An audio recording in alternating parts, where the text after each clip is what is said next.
please take it slow. Wait for them to ask you who you know.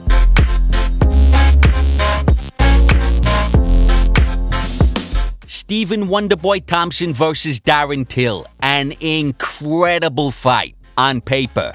In reality, the dream fight turned out to be a bit of a fucking snooze fest. I thought I was after being slipped a couple Xanax. Wonderboy wanted Till to be the aggressor, overcommit and play into his hands. But Till opted to fight a smarter fight. And so the styles clashed to produce, well, not much of anything really. A fight that had the feeling of a glorified sparring session. And not one of Darren Till's sparring sessions, by the way. Those things is fucking vicious. Now don't get me wrong, for the first couple rounds you could cut the tension with a knife. With those two athletes there was a sense that anything could happen at any second. But as the fight wore on, the tension turned to frustration, and eventually to disappointment. I'm not even going to get into the scoring of the fight. When calling out Wonderboy, Till predicted the fight would be a chess match. And so to further his own metaphor, the fight was, in my opinion, a stalemate in motion. One of the bigger talking points heading into the fight was the fact that Till missed weight, which really was unfortunate. In the lead up to UFC 223, we saw Pat Barry throwing tennis balls at Thug Rose, and she just punched them out of the air like a clay pigeon. Apparently Till's camp were using the same technique, except instead of tennis balls, they were throwing donuts, and he tried to catch them in his face, kind of like a dog. But jokes aside, I'm not going to criticize the guy for this one. Apparently there was some legitimate extenuating circumstances, girlfriend in hospital, complications, etc. And if we ever need a reminder that this is just a sport, it's things like that. So let's just hope everything worked out for the guy. That said, it's not the first time he's missed weight. He missed by quite a bit, and he was going blind during the weight cut. 1 or 2 more pounds, and he'd be the first fighter to bring a fucking guide dog into the octagon. It'd be Frank Dukes versus Chong Li all over again. So if I was going to make a prediction, I don't foresee a long career at welterweight for Darren Till. 3 strikes and it's very likely he follows Robert Whittaker and Kelvin Gastelum up to middleweight, which does not sound bad at all, by the way. Any combination of those 3 is a dream fight. On a more positive note, in the post-fight press conference, he took total responsibility for the missed weight, admitted the fight could have gone either way, ruled himself out of title considerations, and gave Wonderboy all the credit in the world. All of which was encouraging for Darren Till fans. Thing is, mate, I'm not one to sit here and make excuses no matter what happened. I missed weight. I can't do anything about it.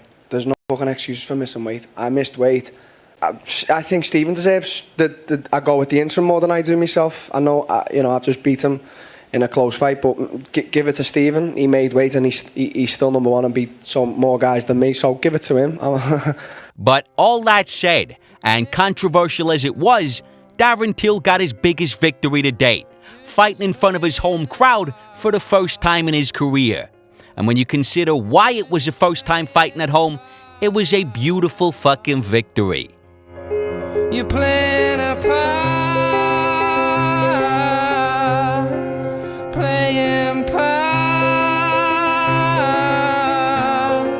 but there's no time, there's no time to analyze.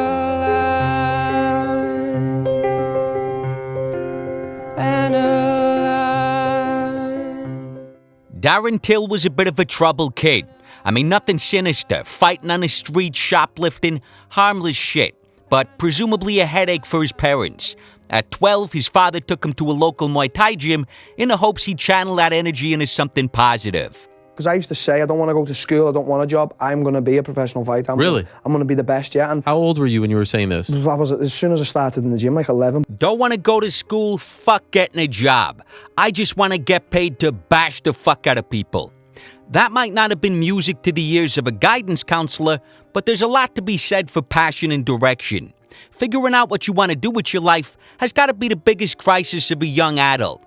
If you in your early teens or 20s and you know what you want to do with yourself, you got a head start in life as far as I'm concerned. You ever hear the phrase, most men lead lives of quiet desperation?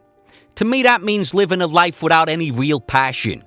Darren Till never had that problem. You know, from a kid, I was boxing in the gyms and training in Muay Thai and fighting, and then when I discovered MMA, I was like, I will get to that UFC and I'll be a champion. And this was when I was 16, 17. I was just like, I know I can do that. I have always known what I've wanted to do, so, you know. He had his first pro Muay Thai fight at age 15. 2 years later, he had a couple private lessons with Terry Edom, who invited him to train on Team Kaobon. He asked me, he said, why don't you start training here? And I said, okay, I will. When I started, Kaobon was amazing. 7 UFC fighters they had in that gym. Beyond Terry Edom, there was Paul Kelly, Paul Sass, and Paul Taylor. Colin Haran must have been offering a discount to anyone with a first name of Paul. The minute Darren first walked through the door, I'd say he had a certain presence. So I get a lot of people that walk through these doors, like we just said, 21, 22 years, I've seen pretty much everything, and he definitely has a different presence, he carries himself differently. They immediately took Darren under their wing. And by took him under their wing, I mean put him through the ringer. Mashed him up like a fucking potato. Steep learning curve in Team Kaobon. Rather than when I first met him, I'd say the first time I seen him in a spar, I seen him maybe not having his own way, getting beaten a bit, but still getting back up, carrying on. He had everything at that stage that I like to see. I like to see people that are tough enough. The rest you can teach, but I can't teach people heart. And he definitely had a massive heart. I had Terry, the first sparring session I ever done, Terry dropped me with 2 body shots and I was like, I will get you back, I'll get you back. This was an outstanding group of fighters to have in one gym. At 17, Till had found a world-class coach in Colin Haran, who had built a UFC-caliber stable of fighters for Till to look up to. A group of role models who, unlike at school, spoke his language and were in a position to show him the ropes. But Till was at a turbulent age, and his personal life was about to go from a distraction to a complete fucking liability.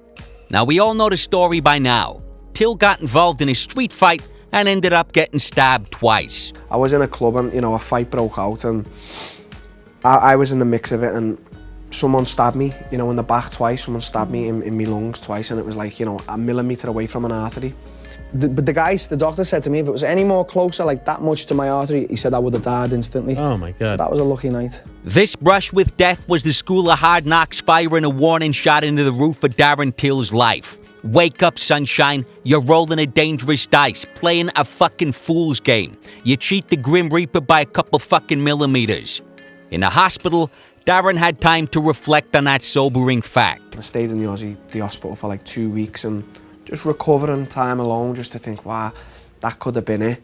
Like, I sort of accepted it outside the club as well. I've never said this, but I was outside the club and I sort of, like, someone's got the fingers stuck in my wound and I'm sort of thinking, this is it, I might die here. So, you know, them type of moments, you sort of sit back and think, that was a close call, Till, do you know what I mean? And coming out of the hospital, Colin Haran had some simple, straightforward advice that sent his ass packing on a one-way trip to Brazil. And then you speak to people like who I look up to, like a god like me coach, and he says, listen, you either want to be a world champion or you want to be a waster in life. And there's plenty of them about, but there's not many champions. And he gave me the advice to go to Brazil and focus. Now think about how tough that must have been on young Darren. He had to leave the beautiful grey streets of Liverpool with all those lovely clouds and all that rain splashing about the place and relocate to the awful tropical paradise of Santa Catarina with all that sunny weather, coconut oil, and big old Brazilian booties flashing all about the place. Every young man's worst nightmare.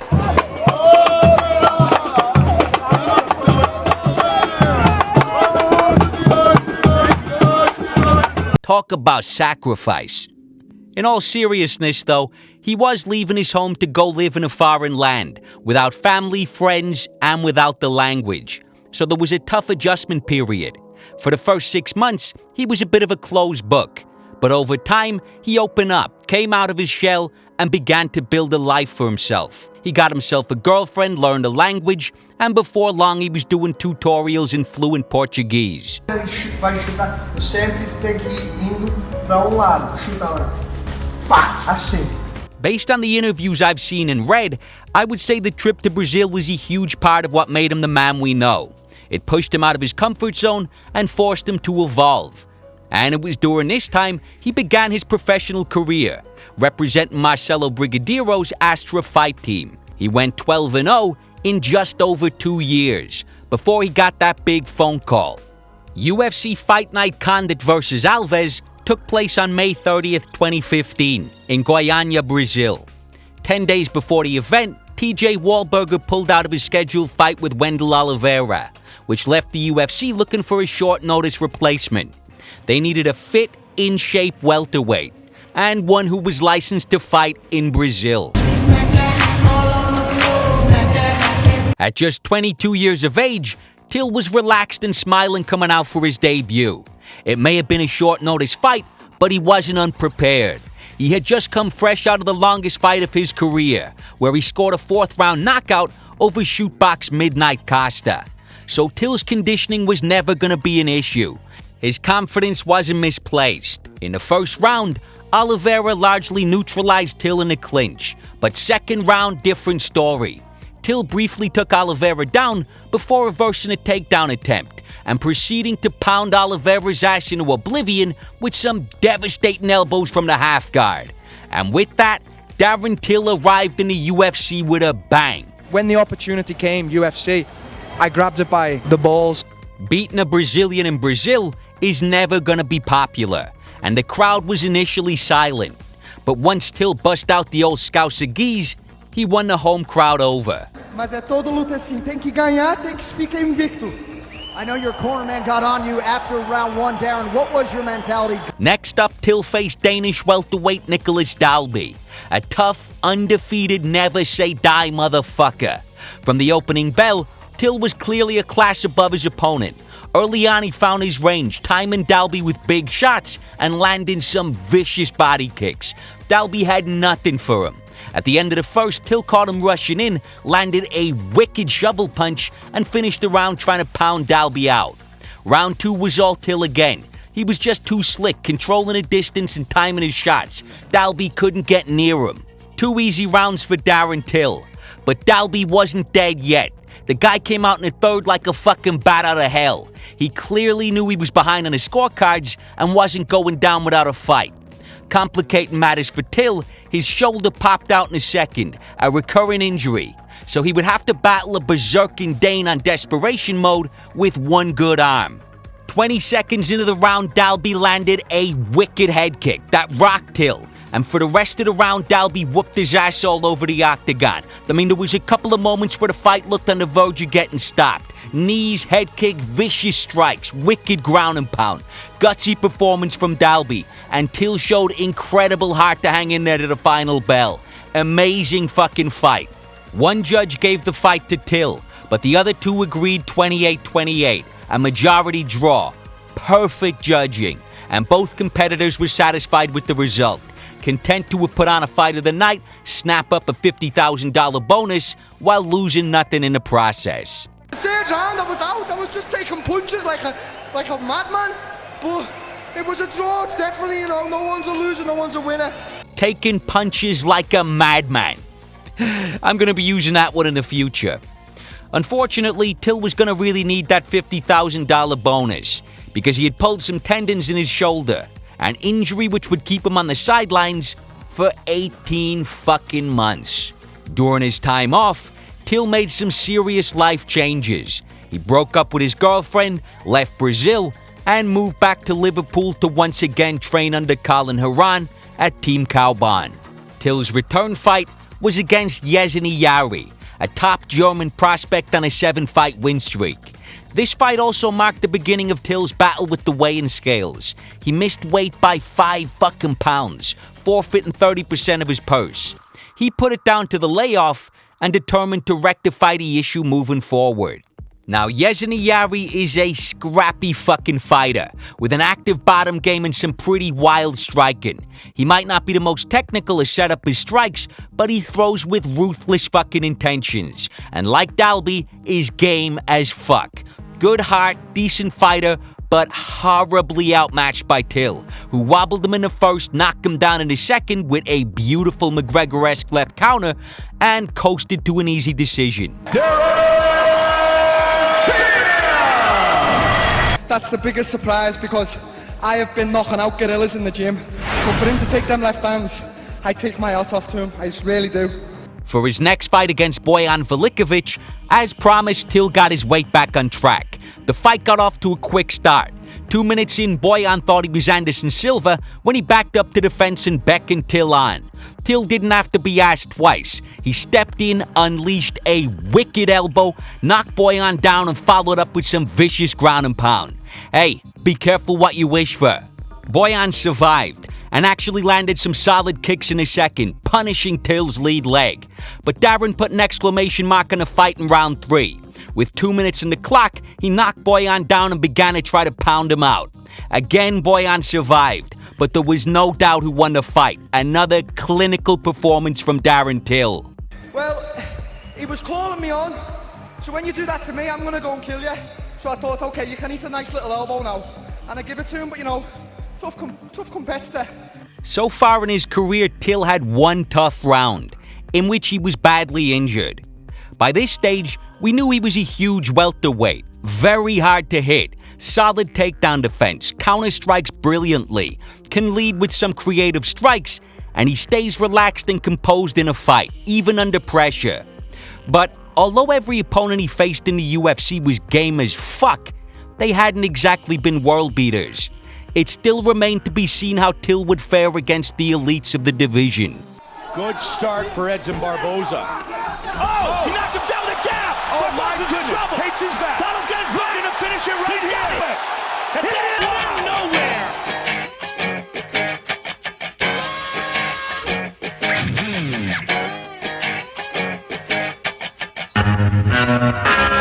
nowhere. Crazy Cowboy Cerrone. Coming from 2 consecutive losses against Jorge Masvidal and Robbie Lawler, he accepts a fight in Poland against a young, big, streaking up-and-comer before he or anyone else really knew who Till was. Darren Till.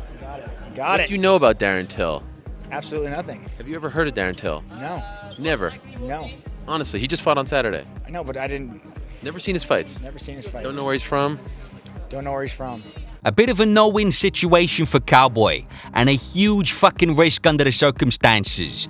But consistent with his usual attitude of not giving a single solitary fuck, he defended giving Till the opportunity he needed to break into the top 10. It's a lose-lose for me is what you're saying. Yeah.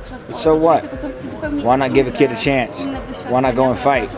I love it. It's what I love to do. So why do I only need someone who has a name to fight? I don't understand that. That's what the biggest thing to me is like, why isn't he a worthy opponent? Why can't he be?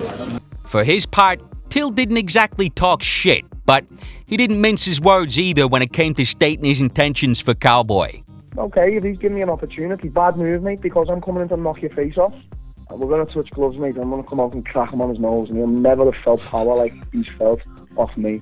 And, you know, he's going to crumble into a ball. You know, the first time I heard Darren Till use the phrase unidentified pressure, I always call it unidentified pressure. I thought he was talking about his blood pressure after eating all them fucking donuts. This is a great time for donuts. The Halloween. But he was actually referring to the constant, relentless pressure he applies in the octagon. He often has his opponent backed up, almost against the fence. He confuses him with feints, and either times a big shot in a panicked opponent, or he waits for his flustered rival to try to blitz out from the fence, slips their strikes and catches him with a counter. Failing all that, he just slides out of range, resets, and reapplies this unidentified pressure, cutting off the octagon. It is fucking relentless, and it's Darren Till's bread and butter. We had seen it many times, but nowhere was it more effective than against Cowboy Cerrone. Till immediately backed Cerrone up against the fence. Within the first minute, he had already tagged Cowboy and threatened some big shots. Cerrone tried to mix his game up with takedowns and clinch work, but for the vast majority of the fight, Till had him backed up against the fence, cutting off the octagon, looking for that one big shot. A total game of cat and mouse. It was just a matter of time. With 1 minute left in the first, and Cerrone looking both confused and frustrated, Till steps in with a thunderous elbow. Molly whopped the fuck out of his ass, and then proceeded to unleash in Cowboy. Moments later, Cerrone hit the mat, and the ref stepped in. Flawless breakout performance, and forget about the top 10. Darren Till is officially a contender. With both hands. Beautiful finish there for the gorilla. A week or so later, Till showed up on the MMA Hour. Now, I've already discussed a lot of what they talked about, but the major thing that jumped out in terms of attitude was his confidence and self-belief. Till doesn't really feel the need to talk shit. On the contrary, he's totally objective and even complimentary about the skill sets of his potential opponents. Santiago's one of the best strikers in the division. Colby's got good wrestling, he's a really good wrestler. Mike Perry hits hard now. Colby's good, Colby is good, he's a good fighter. He was also totally realistic when asked about the toughest fights in the division. If I had to pick, I think like Wonderboy and Woodley, I think they're the two hardest fights. Okay. I think Woodley, because he's such a powerful guy, he's a powerful wrestler. And, you know, he does hit hard, and just because Thompson, you know, he's a really great striker. And he lets trash talk bounce off him. He gets a kick out of the shit talking rather than taking anything personally. Okay, so did you hear some of that? Yeah, of course. What do you think of that guy? He's funny. He's funny, you know what I mean? You enjoy his shtick? Yeah, I like the way he talks. It's funny, you know, he's building a fight. All this sends an extremely self-assured message. There's no insecurities. Some of these guys are good. Hey, some of these guys are great. But I'm better, and I'm gonna go ahead and prove it inside the fucking octagon. Mike Perry hits hard now, but it doesn't mean anything. I can take a fucking shot, and he wouldn't even catch me. I'd just jab him everywhere and knock him straight out. This is just the truth. As I've said, this is one self-assured motherfucker. Guy's got all the confidence in the world, nothing superficial about it. One of the other major things he discussed was wanting to fight in Liverpool. Ariel, you don't understand what them Liverpool fans are like, mate. They're crazy. Everyone's saying how proud I've done the city, and you know how much they want to get it to the Echo Arena, which is, you know, everyone has got a dream of fighting in Vegas, the MSG, but I just want to fight in my hometown. That's my dream. Is there any? Now, there's a reason I began this video with the Wonderboy fight, and it's not because I'm trying to be Quentin Tarantino. It's because I'm not a magician. A tentative, razor-close, highly controversial decision, preceded by a weight-cutting fuck-up. I just can't do anything with that, and so instead, I've been working towards a different moment. The big debut on British soil, and a symbolic homecoming for Darren Till. He emerged the latest in a long line to an epic sports anthem, and received the warmest of warm embraces from the Scouse crowd. Where it began, I can't begin to know, but then I know it's growing strong. Wasn't the spring, and spring became the summer. Who'd have believed it?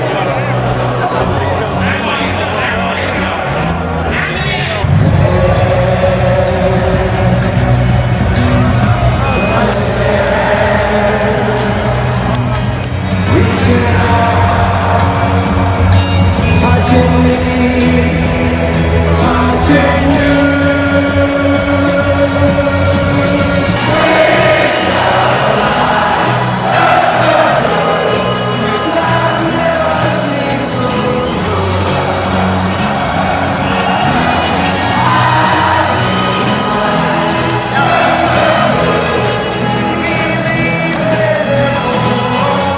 Welcome home, Darren Till. Mixed martial arts and music. Two things that'll never let you down. You know, I wish I could end this video with Till stepping into the octagon to the sound of Sweet Caroline. His story come full circle as he gets a hero's welcome from Liverpool. Perfect. Anyway, as I've mentioned, the fight reached an early impasse. Till's usual style of backing opponents up and timing a panicked fighter for a big shot, it didn't really apply to a striker of Wonderboy's caliber. He was just too slick at circling out. He doesn't panic under pressure, and Till couldn't really lunge in on a guy like Thompson. You can't lunge in on a guy like Steven either. At the same time, Wonderboy couldn't risk overextending and getting caught by Till, and so much of the fight was a standoff. Wonderboy backed up against the fence, both guys cocked and ready to fire. So I'm not blaming them for the way it played out. They opted to fight a smart fight. But I really don't care to score it. stalemate in motion. But even if you gave it to Thompson, Till didn't by any stretch look outmatched in his first outing against the elites of the welterweight division. He showed patience and discipline, got his hand raised, and he fulfilled one of his goals, bringing the UFC to Liverpool. In a post-fight, he was able to relish the moment. I just had to take a moment before, I actually stepped in the octagon to just be like, oh, this is my moment, So it was a very proud moment for me, coming from Liverpool as well. Yeah. I was looking up at the TV screen, just seeing myself in black shorts, and at that point I wasn't really thinking about the fight. I was like, oh my God, I'm inside here, my nerves have gone. I was like, oh, I just need to look around and enjoy this. And then he was coming out and I was like, okay, right, let's fight. But I've just never seen anything like that. The guy from the Echoes just texted me and he's like, Darren, we've never seen anything like that in our lives, do you know what I mean? So it's good, mate, it really is good. I'm truly, it's made me emotional. Hey, good for him. It was a great moment. And the poetic, triumphal aspect of the victory couldn't have been lost on Till. Years earlier, he had left his home following a near-fatal attack. And if you've watched his interviews, you'll know he never really carried it with him. The guy who stabbed you, do you know who it is? No. You don't know? He's just off in the wind. Some guy. Yeah. You ever wonder who it is? They never caught him? I don't know. I never ever, talked to the police or anything about it. You never did? No. I just didn't care. I don't think about him, he's off in the wind, who gives a fuck? I'm busy living my life. And to me, that is the ultimate moral of Darren Till's story. Now, I don't want to speculate. Who knows what became of Till's attacker? But one thing I can tell you is that there's a hefty price to pay for doing horrible crimes against your fellow man. I'm not talking about the judicial system either. It's that old Dostoevsky crime and punishment thing. There's a reason that book has stuck around. The burden of guilt is real, and it takes a serious fucking toll. If Till had let his ego get the better of him, stuck around Liverpool, and got embroiled in some escalating street bullshit, his life might have gone another way. End up becoming Colin Horan's #1 waster. That age range can be a pretty treacherous period of a young man's life. There's a pronounced spike in male mortality, and it's because of reckless, idiotic shit like fighting in nightclubs. Darren Till was millimeters away from becoming a blip on a graph. Now, if you've lived through these years, chances are you've seen that spike in full effect. But if you're in this age range, then there's a lesson in Till's story that you do not want to learn the hard way. If you roll dangerous dice, you're gonna win deadly prizes. You can't go rolling around in the dirt, grappling with every filthy fucking animal life throws at you. Sometimes you gotta take a short-term loss, lose a battle here and there, dust yourself off, untangle yourself from a shitty situation, and get on with your life. Because it is a long road, and that's how you win the fucking war.